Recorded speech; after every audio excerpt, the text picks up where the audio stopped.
하나님께서 오늘 주시는 말씀 마가복음 3장 7절부터 19절입니다. 신약성경 56쪽입니다. 마가복음 3장 7절부터 19절입니다. 예수께서 제자들과 함께 바다로 물러가시니 갈릴리에서 큰 무리가 따르며 유대와 예루살렘과 이두메와 요단강 건너편과 또 두로와 시돈 근처에서 많은 무리가 그가 하신 큰 일을 듣고 나아온지라. 예수께서 무리가 에워싸인 것을 피하기 위하여 작은 배를 대기하도록 제자들에게 명하셨으니 이는 많은 사람을 고치셨으므로 병으로 고생하는 자들이 예수를 만지고자 하여 몰려왔음이더라. 더러운 귀신들도 어느 때든지 예수를 보면 그 앞에 엎드려 부르짖어 이르되 당신은 하나님의 아들이니이다 하니 예수께서 자기를 나타내지 말라고 많이 경고하시니라. 또 산에 오르사 자기가 원하는 자들을 부르시니 나온지라. 이에 12를 세우셨으니 이는 자기와 함께 있게 하시고 또 보내사 전도도 하며 귀신을 내쫓는 권능도 가지게 하려 하심이로라. 이 12를 세우셨으니 시몬에게는 베드로란 이름을 더하셨고 또 세베대의 아들 야고보와 야고보의 형제 요한이니 이 둘에게는 보아너게도 우리의 아들이란 이름을 더하셨으며 또 안드레와 빌립과 바돌로메와 마테와 도마와 알페오의 아들 야고보와 및 다데오와 가나안인 시몬이며 또 가룟 유다니 이는 예수를 판 자더라. 아멘. 할렐루야. 날씨가 더울 뿐만 아니라 어제는 습도가 꽤 높았습니다. 어제 역시내 있는 플러스 교회 설립 예배에 갔었는데요. 많이 모이기도 했습니다만 냉방이 잘 안 되니까 상가 건물인데 인원에 비, 그 공간과 인원에 비해서 난방이 좀 약한 것 같았습니다. 1시간 반 설립 예배를 드리는데 사우나를 하고 느끼더라고요. 계속 땀이 흐르는데 저만 그런 건 아니고 다 그러셨던 것 같아요. 이렇게 더위가 계속되다 보면 몸도 마음도 지치기 쉽습니다. 건강에 유의하시고 또 요즘 날이 덥다 보니까 식중독 증상이 있으신 분들도 간혹 있는 것 같습니다. 목사님들 중에도 계신 것 같았었는데 늘 또 음식물 조금이라도 이상하면 드시지 마시고 또 몸 건강 잘 챙기시기를 부탁을 드립니다. 모두가 다 사실은 세상으로 보면 성공하고 싶고 부자가 되고 싶고 더 많은 것을 가지고 싶고 이게 사람의 마음이겠죠.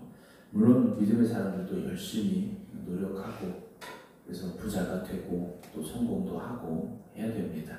그런데 그 가는 길이 주님이 이끄시는 길인가 아니면 내가 가고 싶은 길인가를 우리가 구분할 수 있어야 되죠. 돈을 많이 버는데 정말 돈을 많이 벌어서 내가 하나님의 영광을 위하여서 쓰겠습니다 라는 목적인지 아니면 나의 부귀와 영화만을 위한 길인지 봐야 되죠. 또 어떤 공직이라든지 회사에서 높은 자리에 올라갑니다. 직급이 높아지고 그런데 직급이 높아지기는 했는데 믿음과는 거리가 멀어졌다면 하나님이 기뻐하시는 길에서 벗어나고 있다면 우리가 멈추어서 생각해 봐야 된다는 거죠.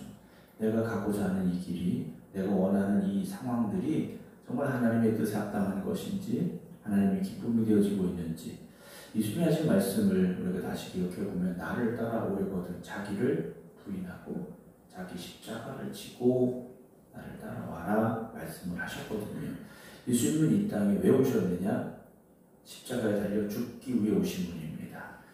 어느 누구도 그런 생각을 가지고 살아가진 않습니다. 그런데 주님께서는 그 일을 위해서 이 땅에 오셨고 그 길을 위해서 가셨고 그리고 마지막 그 십자가에 달려 죽으셨다라는 것이죠.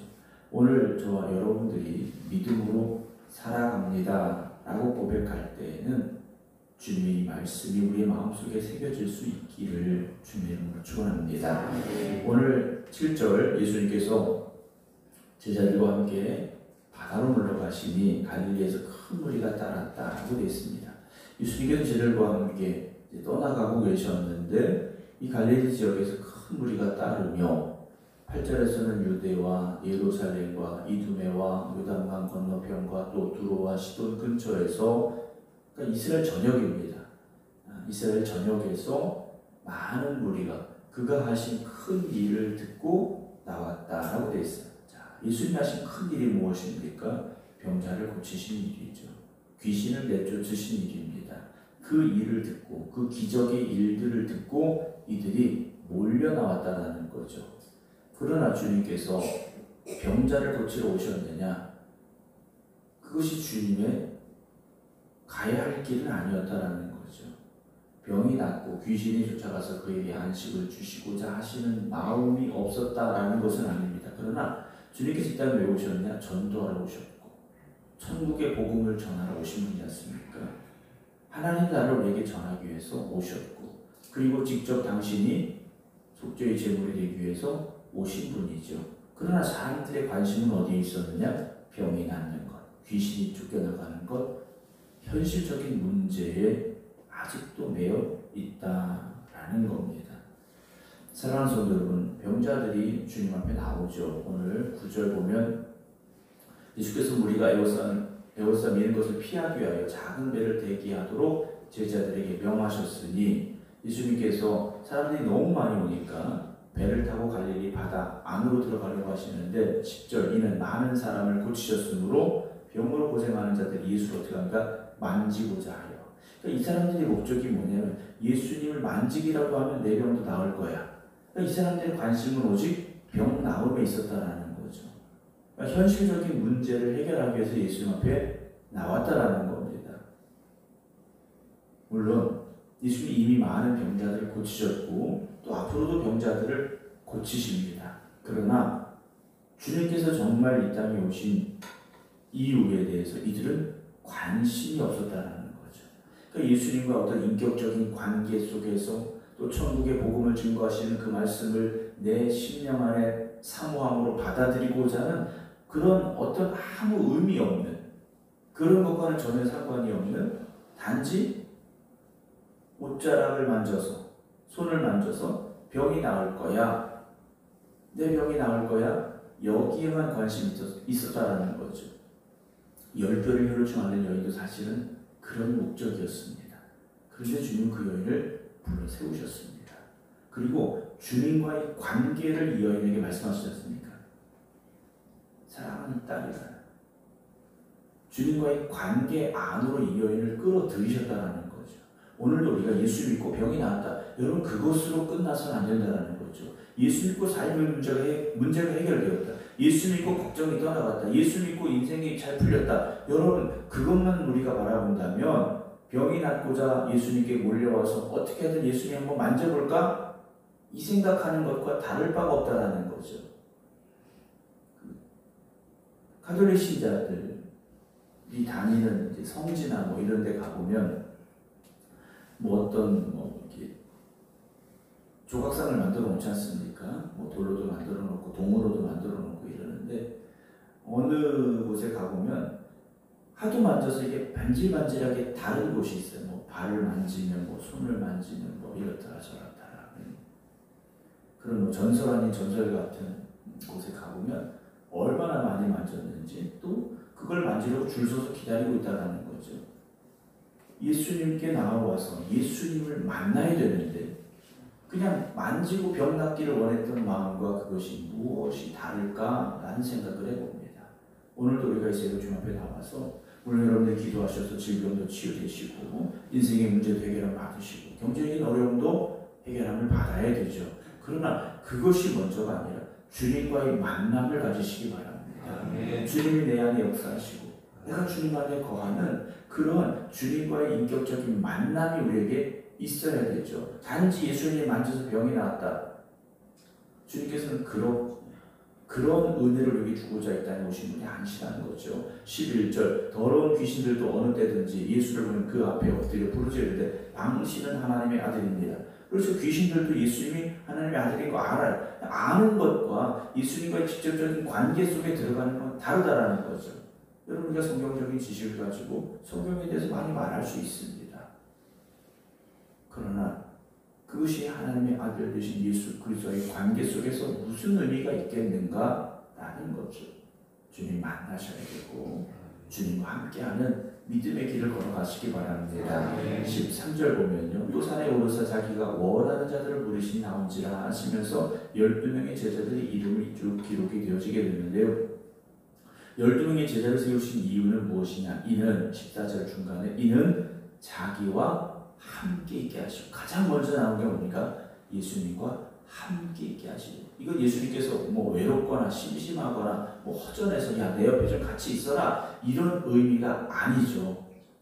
그런 의미가 아닙니다. 오늘 우리가 이 성전에 나와 있는 것은 주님과 함께 하기 위해서 나와 있다라는 거죠.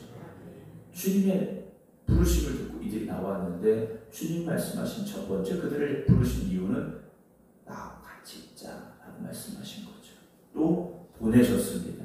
세상 가운데 보내셔서 첫 번째 뭐라고 하실까요? 전도도 하시고 전도도 하며 귀신을 내쫓는 권능도 가지게 하려 하심이로라 했습니다.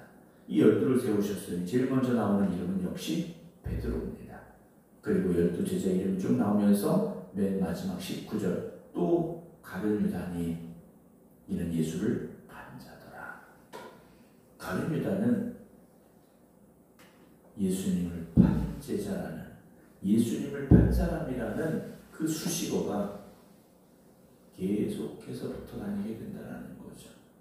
여러분, 우리가 주님 앞에 섰을 때 우리는 어떤 사람으로 주님 앞에 불려지기 원하십니까? 주님 앞에 충성된 믿음의 종들로 부름받은 저와 여러분들이 그 충성된 믿음의 삶을 잘 감당하시고 충성된 믿음의 삶을 살아가셔서 가장 기쁨이 될 수 있는 주님의 일꾼들 되시기를 주님의 이름으로 축원합니다. 사실 베드로나 가룟 유다나 부름 받았을 때는 크게 차이 없었을지도 모릅니다. 그런데 생각이 달랐죠. 그리고 회개함과 회개하지 못함의 차이가 있었다는 것을 우리가 알고 있지 않습니까? 우리가 신앙생활 오늘까지 하고 그만둘 거 아니지 않습니까? 앞으로 1년, 5년, 10년, 20년, 30년 신앙생활 더 해야 되는데 앞으로 점점 더 주님의 기쁨이 되어지시고 주님 앞에 더 충성된 믿음의 일꾼들 되시기를 주님의 이름으로 축원합니다. 기도하겠습니다. 사람들은 주님 곁에 나오며 예수님이 어떤 분인지에 대한 관심보다는 예수님을 어떻게라도 만져서 병이 낫기를 원하는 마음만 있었습니다. 수많은 사람들이 예수님께 몰려왔지만 오히려 주님은 그들을 멀리 하셨고 떠나가려고 하셨습니다. 오늘 우리가 주님 앞에 달려나온 우리의 마음에는 무엇이 있었습니까? 내가 이 시간 주님과 영적인 교제를 나누며 주님이 내 안에 거하시고 내가 주님 안에 거하기를 원합니다. 그 간절함이 있었는지, 그 사모함이 있었는지 우리가 뒤돌아보게 하여 주시옵시고 오늘 새벽 먼저 주님을 만날 수 있는 저희들이 되게 하여 주시옵소서. 주님 앞에 부름받은 12명의 제자들이 있었습니다. 가룟 유다는 예수님을 돈을 받고 팔아 넘기는 사람이 되고 말았습니다. 오늘 우리가 주님 가신 그 길을 나에게 주어진 십자가를 지고 끝까지 따라가겠습니다. 결단하게 하시고 고백하게 하여 주시옵소서. 그래서 주님께서 우리를 부르시는 그날까지 충성된 믿음의 종들로 살아가게 하여 주시옵소서. 무더위가 계속되고 있습니다. 기도하는 이들의 건강을 지켜주시고 저들의 삶을 축복하여 주시옵소서. 이번 한 주간도 기도하며 시작하는 저들의 걸음마다 믿음의 발걸음이 되게 하시고 승리의 발걸음이 되게 하여 주시옵소서. 이제는 우리 주 예수 그리스도의 은혜와 아버지 하나님의 극진하신 사랑하심과 성령님의 감동 감화교통 역사하심이 월요일 새벽 기도하며 한 주간 시작하는 모든 성도들 위해 이제부터 영원토록 함께 하시기를 간절히 축원하옵나이다. 아멘.